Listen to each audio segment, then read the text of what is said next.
주의 말씀을 같이 보겠습니다. 주의 말씀 창세기 1장의 말씀을 같이 보겠습니다.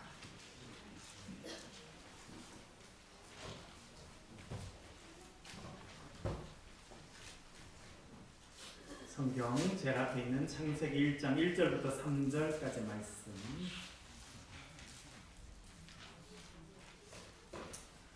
5절까지 보겠습니다. 창세기 1장 1절부터 5절까지, 창세기 1장 1절부터 5절까지 하셨으면 저와 여러분 한 절씩 교독하겠습니다. 제가 먼저 1절 말씀 봉독해 올립니다. 태초에 하나님이 천지를 창조하시니라. 하나님이 온전하고 공평하며 하나님이 본 위에 있고 하나님의 영은 수면 위에 운행하시니라. 하나님이 이르시되 빛이 있으라 하시니 빛이 있었고 빛이 하나님이 주시되 왔다. 하나님이 빛과 어둠을 나누사. 같이 보겠습니다. 하나님이 빛을 낮이라 부르시고 어둠을 밤이라 부르시니라. 저녁이 되고 아침이 되니 이는 첫째 날이니라. 아멘. 우리 옆 사람 보시고요, 한번 반갑게 인사하겠습니다. 참 잘 오셨습니다. 환영합니다. 인사하겠습니다.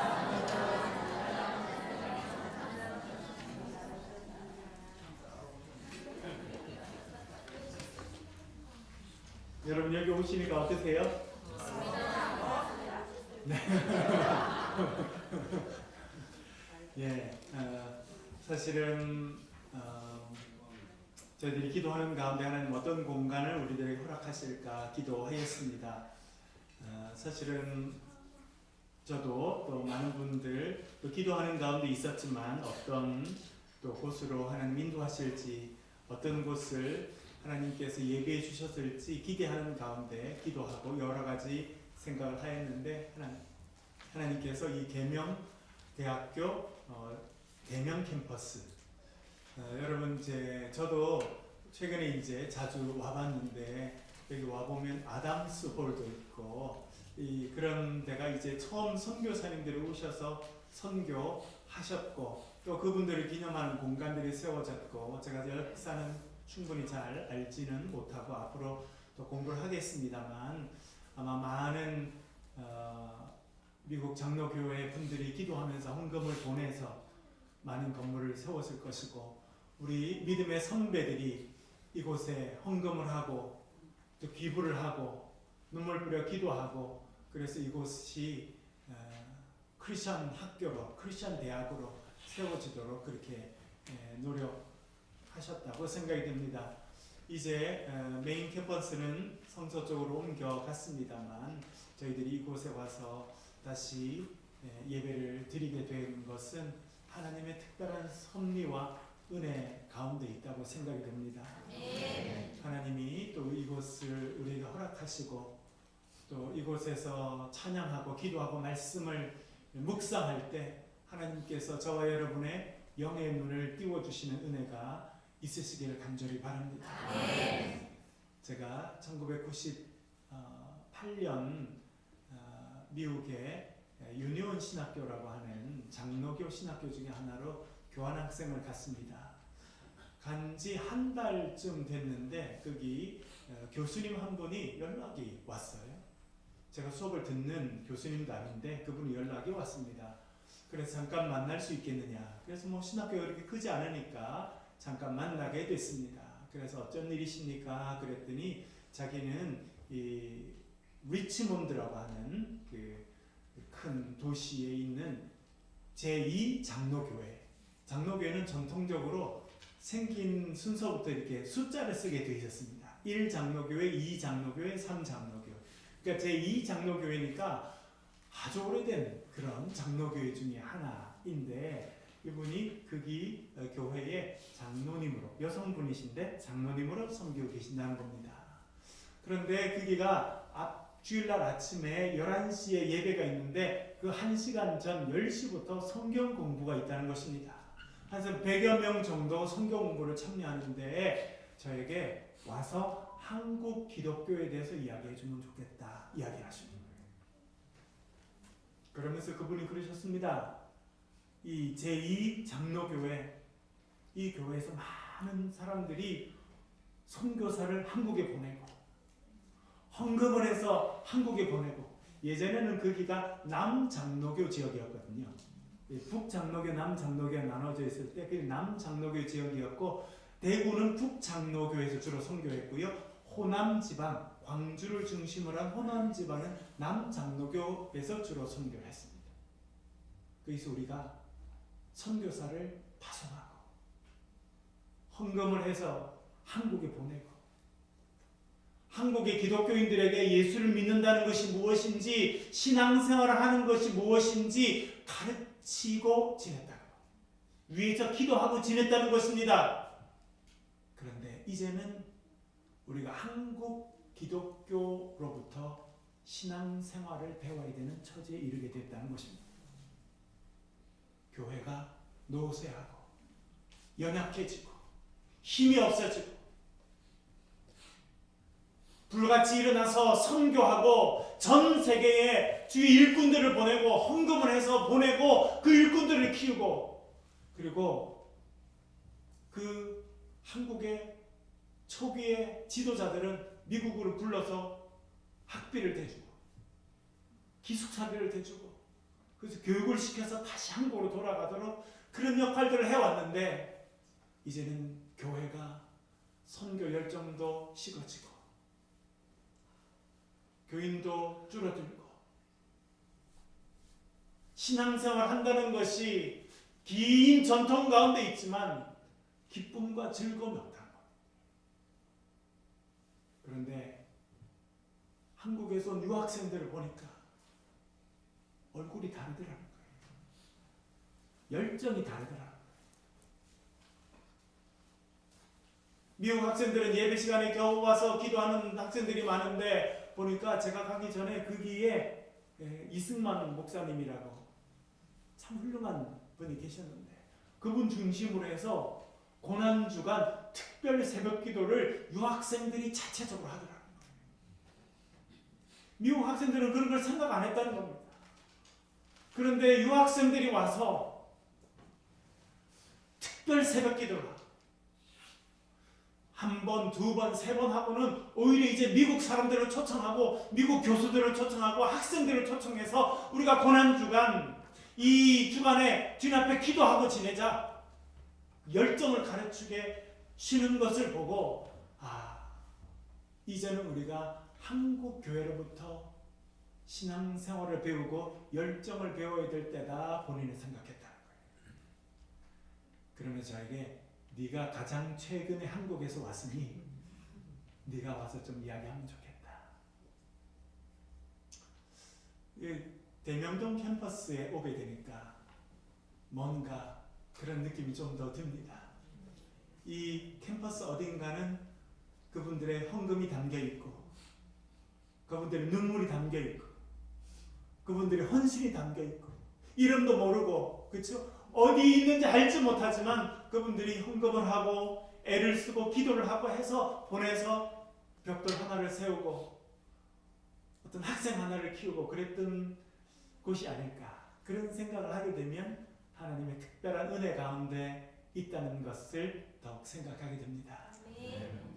여러분, 하나님께서 이제 오늘부터 이제 저희들이 첫 모임을 하게 되고 이번 주일부터 공식적 주일 예배를 드리게 될 것인데, 여러분 하나님께 주시는 큰 꿈을 꾸실 수 있기를 간절히 바랍니다. 우리가 알지 못했던 분들이 우리를 위해서 기도하고 선교사를 보내주고 헌신하고 그렇게 지냈던 것이 이제 저와 여러분 이 자리에 있는 우리들을 통해서 이 아시아와 세계 많은 지역에 정말 위대한 하나님의 역사가 이루어지는 그 일에 저희들을 주셨고 앞으로도 사용해 주실 줄로 믿습니다. 그런 꿈을 앞으로도 꾸어가면 좋겠습니다. 오늘 말씀을 묵상하면서 당분간 우리가 하나님은 어떤 분이신가 생각해 보려고 합니다. 여러분, 하나님은 어떤 분이십니까?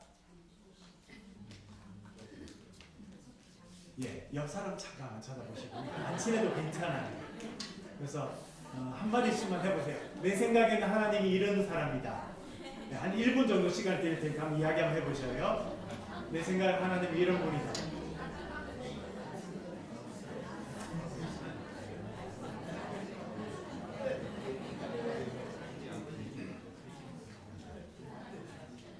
여러분, 자 이제 옆 사람 뭐라 그러던가요? 네, 너무 이제 크게 한 분씩만 이렇게 손을 좀 드시고 말씀. 네? 참 좋은 교회. 참 좋은 교회. 하나님이 누구신가 그러는. 참 좋은 교회를 만들어 주시는 분이시다. 그 이야기예요. 참 좋은 교회를 만들어 주시는 분이 하나님이시다. 예, 또 하나님 어떤 분이시라 말씀하시는 거예요, 옆 사람이요? 예? 아까 뭐 말씀 많이 하시더니 하라 그랬더니 좀 안 하시네. 네? 우리 아버지. 우리 아버지. 예. 창조하신 분. 예. 그리고 그 하나님은 참 좋으신 하나님이십니다. 참 좋으신 하나님.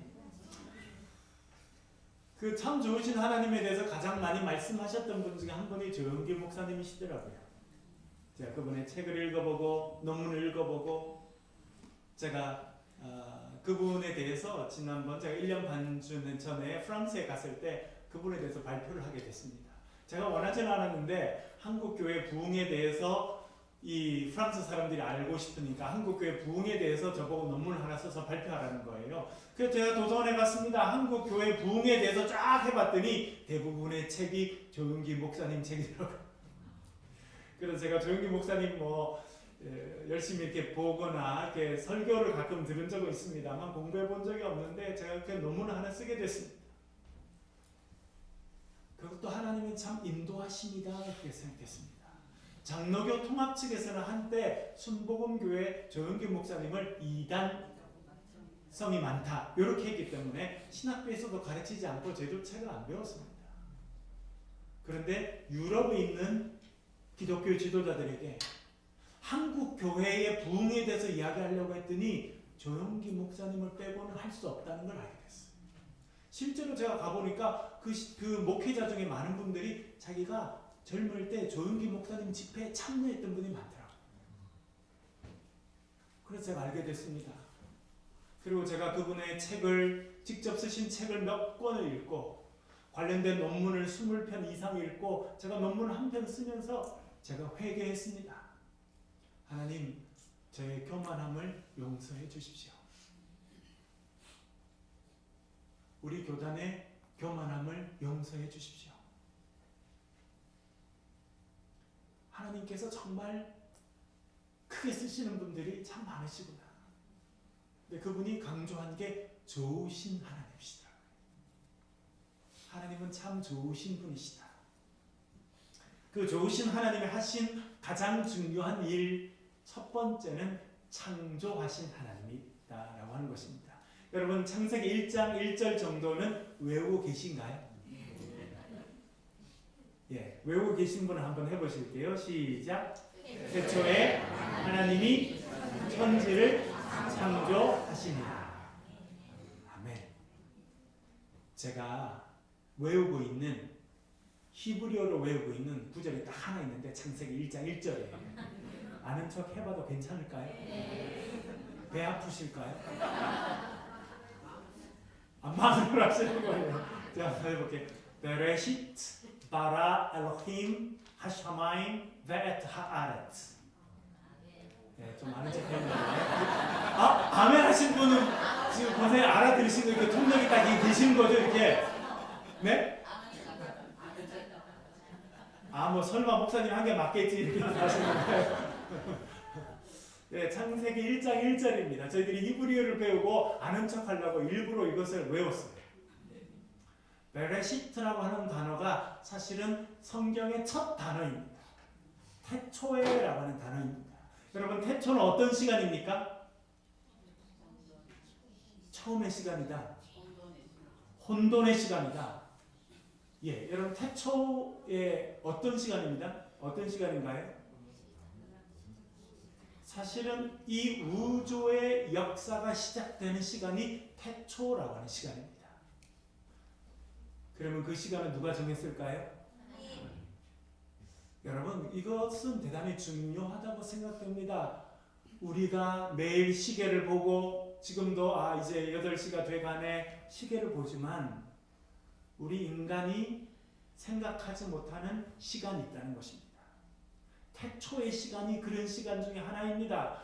이 태초라고 하는 것은 하나님의 영역에 속해 있는 시간이 있다는 거예요.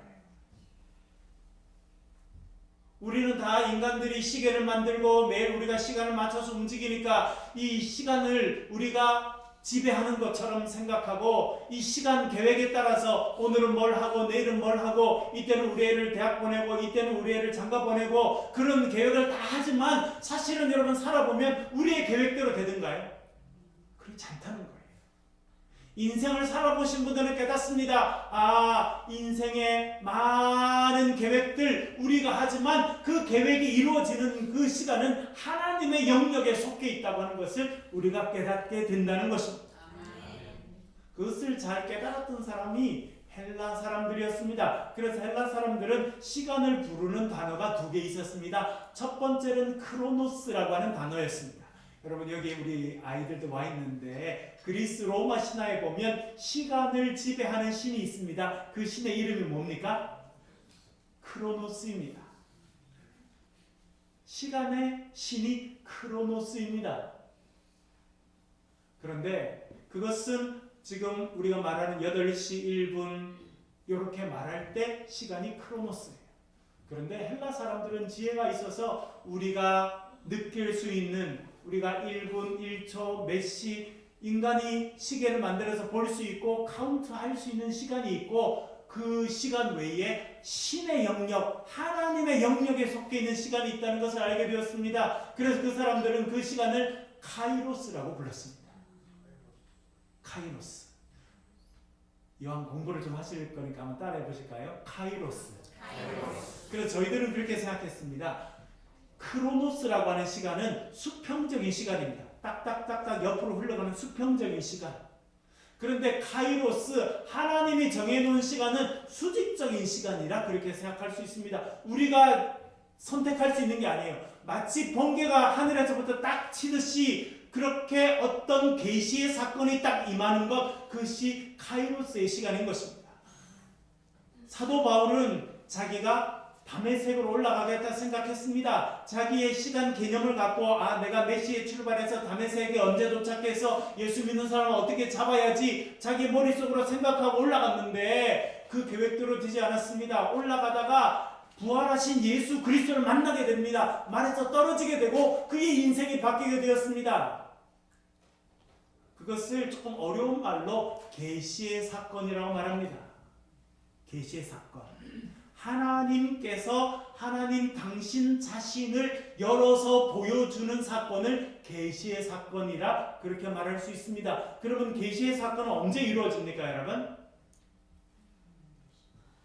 저희들이 굳이 표현하면 이래요. 저희들이 학교 다니면서 이렇게 해봤어요. 크로노스라는 것은 수평적인 시간이거든요. 이렇게 흘러가는 시간이 어제가 있으면 오늘이 있으면 내일이 있는 수평적인 시간. 근데 카이로스는 수직적인 시간이에요. 그래서 수평과 수직이 만나는 이 가운데점, 이 때가 계시의 사건이 일어나는 시간이에요. 그때 사도 바울이 부활하신 예수를 만난 시간은 수평적인 시각과 수직적인 시간, 다시 말해서 크로노스의 시간과 카이로스의 시간이 딱 만나는 점점이라는 거예요. 그때 우리는 하나님을 보게 됩니다. 이사야 6장에 보면 이사야가 천상을 바라보게 됩니다. 그렇죠? 보좌에 앉으신 하나님을 경험하게 되죠. 그렇죠? 화로다 나여 망하되었도다. 나는 입술이 부정한 사람이요 입술이 부정한 백성 중에 거하면서 만군의 여호와이신 여호와를 배웠음이로다 라고 그가 고백하면서 그가 죽음을 경험할 그때 주님께서 스랍 하나를 보내셔서 그의 입술에다가 핀 수술 하나 대주시면서 이제 그의 죄를 씻어주십니다. 그리고 그에게 선지자가 될 수 있는 은혜를 주십니다. 그런 역사가 계시의 시간이다 라고 하는 것입니다. 여러분, 그래서 우리가 늘 영적으로 깨어 있을 필요가 있습니다. 우리가 영적으로 깨어서 살아갈 때 하나님의 정하신 그 카이로스의 시간과 우리의 일상의 시간이 딱 만나게 되면 그때 우리가 예수 그리스도의 은혜를 체험하게 되는 것입니다. 하나님의 음성을 듣게 되는 것입니다. 우리 인생이 바뀌게 되는 것이고 우리가 하나님의 소명을 깨닫게 되는 것이고 새로운 사명의 사람으로 변화되는 시간, 그 시간이 계시의 시간이라 말씀드릴 수 있습니다. 여러분, 그렇다면 오늘은 그 시간인 거예요. 여러분, 이 자리에 와서 이 시간에 여기서 찬양할 것을 꿈에라도 생각해 보신 분이 계신가요? 없죠? 제가 최근에 들어보니까 요즘에 최근에 꿈꾸신 분들이 많으시더라고요. 저한테도 이야기하고 제 아내도 사모님, 내가 얼마 전에 꿈을 꿨는데 말이에요.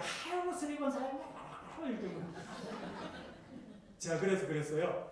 계시의 때가 다가오면 꿈꾸는 사람이 많아지거든요.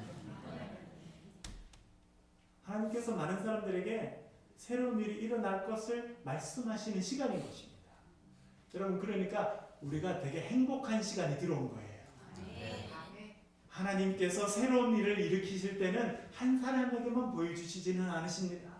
많은 사람들에게 하나님이 갖고 계신 뜻을 펼쳐 보여주신 계시라고 하는 것, 그것은 하나님께 감춰져 있던 것을 열어서 보여주신다, 그런 의미를 갖고 있습니다. 한 사람에게만 오는 것이 아니라 그 공동체에 부름받은 사람, 하나님께서 일을 시키신 사람에게는 여러 가지 모양으로 하나님의 뜻을 알려주시는 거예요. 왜? 그래야 움직이잖아요. 여러분, 천세동 목사가 하자 그래서 하시겠어요? 하나님께서 나에게 말씀하셔야 나는 움직이겠다. 또 그렇게 살아가야 됩니다.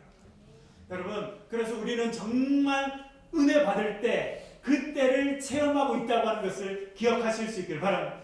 그래서 매일 잠들 때 서로 위해서 기도해 주시길 바랍니다. 하나님, 우리 남편에게, 우리 아내에게 좋은 꿈 허락해 주시길 간절히 바랍니다.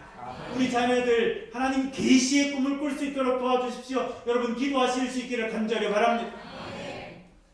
그 하나님께서 감추어 주셨던 하나님의 그 계시를 열고 보여주시는 그 시간, 그 시간이 하나님의 새로운 역사가 이루어지는 시간이라고 하는 것입니다. 하나님께서 저와 여러분에게 새로운 공동체를 꿈꾸게 하시고 새로운 역사를 시작하게 하신 줄로 믿습니다. 그것은 우리가 계시의 시간에 들어오게 되었다. 하나님께서 우리에게 말씀하실 것입니다. 제가 사실은 사임서를 내고 난 다음에 매일 찬송하고 있어요. 찬송이 나오더라고요. 어떤 순간 제가 찬송하고 있어요. 은혜의 시간이 찾아왔구나. 최근에도 여기 우리 대구에 목사님들 모임이 있는데 저는 다음에 참여할게요 그랬거든요. 그들이 제가 어떤 목사님인지 말씀 안 하시겠지만 대구에서 여러분 이렇게 꼽으시는 목사님 중에 한 분이 저에게 문자를 보냈어요. 목사님, 제가 소식을 들었는데 도와드리지 못해서 참 미안한 마음이 많고 하나님께서 목사님과 함께 하시길 바랍니다. 그래서 제가 목사님 참 고맙습니다. 참 바쁘실 텐데. 여러분, 대구에서 이렇게 들은 분 중에 한 분이에요. 제가 누구라고 말씀 안 드려요. 여러분, 딱 누구만 그분 이렇게 하실 텐데 목사님 바쁘실 텐데 저까지 마음을 써주셔서 감사합니다. 그러니까 그분들은 저에게 위로의 마음을 좀 전하고 싶고 좀 격려의 마음을 전하고 싶은데 저 너무 감사하죠. 근데 한편으로는 저는요, 요즘에 새로운 은혜를 체험하고 있어요. 성경을 열 때마다 하나님께서 말씀하시고, 입술에 찬양이 나오고, 하나님께서 새로운 길을 열어가신다고 하는 그런 감격, 그런 기쁨, 그런 기대가 내 삶에, 우리 가정에 새롭게 임하게 되었구나 하는 것을 깨닫게 됩니다. 여러분, 여러분의 삶에 하나님께서 새로운 은혜를 부어 주시기를 간절히 축원합니다. 하나님의 계시 역사가 있기를 간절히 바랍니다. 이럴 때 더 기도하셔야 돼요. 마음을 열고. 여러분, 엘리 제사장 아시잖아요. 제사장이었는데 귀가 다쳤어. 그런데 그 제사장 옆에 심부름하고 물도 주고 야 가서 촛불 끄고 오라면 촛불 끄고 오는 그 사무엘은요 영적으로 깨어 있었어요. 그래서 주님께서 말씀하실 때 엘리 제사장은 못 들었지만 사무엘은 듣게 되었습니다. 여러분 우리의 영적인 귀가 열리는 그런 시간이 되시길 간절히 바랍니다. 하나님께서 놀라운 비전과 꿈을 저와 여러분에게, 우리 가정에게, 우리 자녀들에게 허락하시는 시간이 우리의 삶에 이루어지기를 간절히 바랍니다. 태초라고 하는 시간은 하나님의 영역에 속해 있는 시간이다. 저는 그렇게 생각합니다. 하나님의 역사가 이루어지는 시간, 하나님의 새로운 역사가 이루어지는 시간이 태초라고 하는 시간이라고 하는 것입니다. 그것을 잘 깨달은 사람이 신약 성경에 나오는데 요한 복음을 쓴 요한이었습니다. 요한복음 1장 1절은 여러분 어떻게 시작되시는지 아십니까? 태초에 말씀이 계시리라. 태초라고 하는 단어를 꼭 쓰고 싶었어요. 요한은. 왜? 태초라고 하는 시간은 하나님께서 새하늘과 새 땅을 창조하시는 시간이거든요.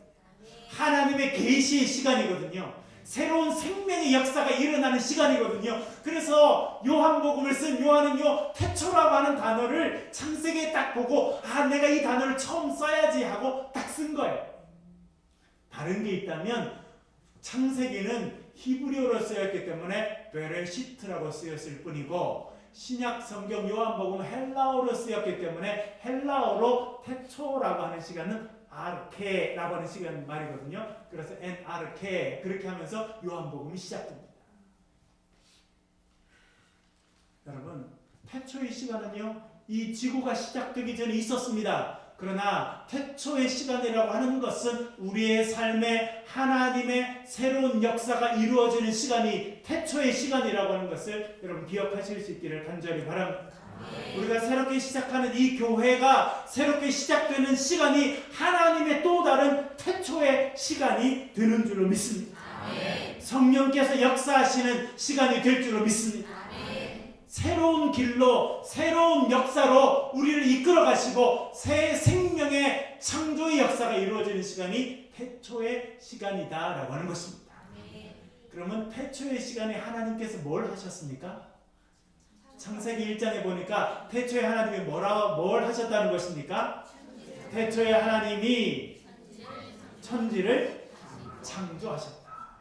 히브리어 말로는 베레시트라고 하는 것은 태초의 말이고요. 두 번째 단어는 바라라고 하는 단어인데 바라 창조하다 만들다 그런 단어입니다.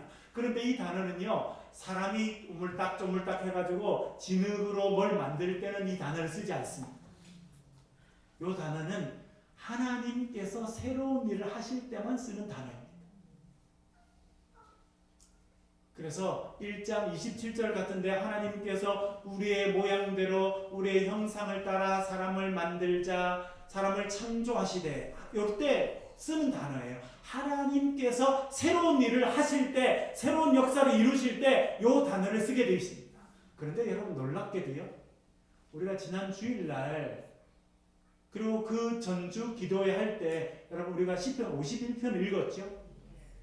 그게 보면 다윗이 밧세바를 범한 후에 나단 선지자의 책망을 받고 그가 밤새 그의 요를 눈물로 적시면서 회개하고 하나님 저를 새롭게 해주십시오. 저를 버리지 마십시오.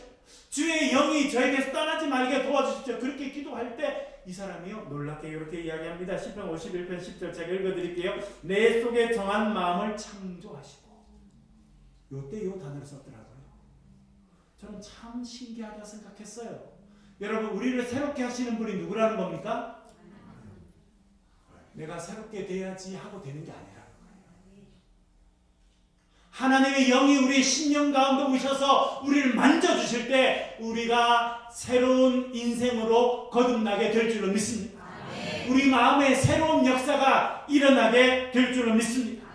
우리 마음에 정한 마음을 창조하십시오. 내 속에 정한 마음을 창조해 주십시오. 하나님 제 힘으로 할 수 없습니다. 성령님 오셔서 나를 새롭게 해 주시옵소서라고 다윗이 기도했다라고 하는 것을 알게 됩니다. 여러분 이 저녁에 하나님께서 저와 여러분을 새롭게 하시는 은혜가 임하시기를 간절히 바랍니다. 그리고 여러분 기대하시길 바랍니다. 저와 여러분을 통해서 하나님께서 새로운 역사를 창조해 주실 줄로 믿습니다. 저는 가끔 저희 아이들 보면서 가끔 그렇게 말할 때도 있고 제가 그런 생각이 듭니다. 하나님께서 우리 아이들 통해서 어떻게 큰일을 이루실까 기대가 돼요. 왜냐하면 저는 거제도 대우조선 앞길에서 태어났거든요. 여기 의사분들도 계신데 의사분 얼굴도 못 보고 간호사분 얼굴도 못 보고 저희 어머님이 저를 낳자마자 저를 맞아주신 분은 대우조선 거기 경비 아저씨 저를 맞아주시고 저를 탯줄을 잘라주신 분은 그 반대편에 있는 성씨 아저씨 댁에 있는 그 아주머니가 제 탯줄을 잘라주신 거예요. 그런데요 저희 큰애는 이 서울에 대조동이라고 하는 곳에 있는 은혜 산부인과한테 제가 뭐 선전하는 건 아니에요. 남편 내과 의사신데 목사님이시고 본인 산부인과 의사신데 사모님이셨어요. 이분들이 의대를 졸업하고 우리 인생의 중요한 분을 하나님께 드리자 그래서 멀리 피지라는 섬에 의료 선교사로 파송돼서 거기서 아이 낳는 것을 도와주다가 그걸 마치고 와서 병원을 열었어요. 그리고 저희들이 어떻게 누군가 알려줘서 제 아내가 잘 찾아봐서 거기 가게 됐는데 얼마나 따뜻하고 좋은 병원이었는지 모릅니다. 그래서 병원은 뭐 개인 병원이니까 작은 병원이지만 너무 인간적인 병원이고 너무 은혜롭고 너무 좋은 병원에 우리 큰애가 태어났잖아요. 그래서 참 좋은 의사분의 도움을 받아서 태어나게 됐습니다. 우리 둘째는요 말할 것도 없어요. 미국에서 태어났는데요. 듀크 대학병원에서 태어났는데 깜짝 놀랐어요. 의사가 5명 들어오더라고요. 간호사가 2분. 야, 역시 선진국 병원 차원이 다르다. 그리고 무조건 1인실이에요. 하룻밤에 그 병원 하룻밤 자면 300만 원 나와요. 딴 거 아무것도 안 나오고 병원 쓰는 비용만. 제가 처음에는 너무 좋았거든요. 야, 우리 둘째는 너무 복받았다. 나는 의사 얼굴도 못 보고 살았는데 의사가 5명이나 들어가서 진료를 해주니 너무 좋다 그랬는데 한 달쯤 지나니까 의사 한 명당 수십만 원씩 다 돈이 붙어서 나왔어요. 그래서 제가 이러면 한 명만 들어올지. 저랑 시작이 너무 다르잖아요. 저는 길거리에서 태어나도 이 정도까지 하나님께서 인도해 주셨는데 우리 아이들은 어떤 일에 사용하실까 기대가 많습니다. 근데 너무 자주 이야기하지는 말아야 될까 봐요. 우리 애들한테 너무 많은 부담이 될 것 같아서. 자, 말씀드리고 싶은 것은 여러분 기대하시길 바랍니다. 우리를 통해서 하나님께서 위대한 일을 이루어 주실 것입니다. 그러나 더 큰 위대한 일들은 우리의 자녀들 그리고 그 자녀들의 자녀들을 통해서 위대한 일들을 이루어 주실 줄로 믿습니다. 여러분 그 하나님을 기대하며 살아가실 수 있기를 간절히 바랍니다. 태초에 천지를 창조하신 하나님께서 저와 여러분 우리 가정을 새롭게 만들어 주실 줄로 믿습니다. 그리고 저와 여러분을 통해서 우리 자녀들을 통해서 하나님 위대한 일들을 주님께서 이루어 주실 줄로 믿습니다. 그래서 창세기 1장 1절이 말하는 것은 하나님은 창조주이시다라고 하는 것입니다. 뭘 창조하셨다는 것입니까? 천지를 창조하셨다. 하늘과 땅을 창조하셨다라고 하는 것입니다. 창세기 1장 1절에 천지 하늘과 땅이 나오게 되는데요. 또 어디 나오는지 아셔요, 여러분? 곳곳에 나옵니다만 성경 제일 마지막 요한계시록 21장에 보면 새 하늘과 새 땅이라. 21장 5절에 보면 내가 만물을 새롭게 하노라 라고 하는 어린 양의 목소리가 들리게 됩니다. 여러분 그런 면에 보면 성경은 시작과 끝이 하나님의 창조의 역사로 이루어진다는 것입니다. 그런데 하나님께서 우리에게 허락하실 궁극적인 구원의 역사는 새 하늘과 새 땅이 창조되는 역사로 이루어지게 될 것이라는 것입니다. 우리가 기대하는 구원, 그것은 에덴 동산에 지으셨던 하나님께서 새로운 땅과 새로운 하늘을 만들어 주심으로 궁극적으로 이루어지게 될 것이고 완성되게 될 것이다. 성경이 말씀하고 있는 것입니다. 그런 면에서는 성경 전체가 말하는 하나님은 어떤 분이시냐면 창조하시는 하나님. 새로운 것을 창조하시는 하나님, 새로운 일을 이루어 가시는 하나님이십니다. 그 하나님께서 저와 여러분을 통해서 오늘도 새로운 일을 이루어 주시는 은혜를 체험하시길 주의 이름으로 간절히 축원합니다. 찬송하고 기도하겠습니다. 주님 말